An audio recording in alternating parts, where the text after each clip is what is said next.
بسم اللہ الرحمن الرحیم۔ رسول اللہ صلی اللہ علیہ وآلہ وسلم نے ارشاد فرمایا، جس شخص کو اندیشہ ہو کہ وہ رات کے آخری حصے میں نہیں اٹھ سکے گا تو وہ رات کے اول حصے میں وتر پڑھ لے، اور جسے رات کے آخری حصے میں جاگنے کی امید ہو تو وہ رات کے آخری حصے میں وتر پڑھے، کیونکہ رات کے آخری حصے میں پڑھی جانے والی نماز کے وقت فرشتے حاضر ہوتے ہیں اور یہ افضل ہے۔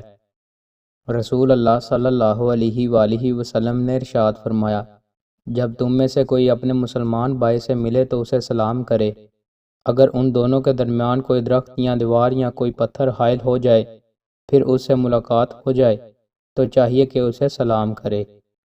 رسول اللہ صلی اللہ علیہ وآلہ وسلم نے ارشاد فرمایا، جو شخص ناحق کچھ زمین حاصل کرتا ہے تو اسے حکم دیا جائے گا کہ وہ حشر کے میدان میں اس کی مٹی اٹھائے رکھے۔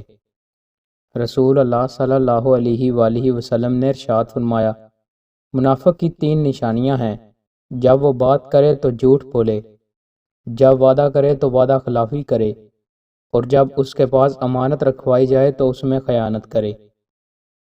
دوستوں، مزید اچھی ویڈیوز کے لیے ہمارے چینل کو سبسکرائب لازمی کریں۔ بہت شکریہ۔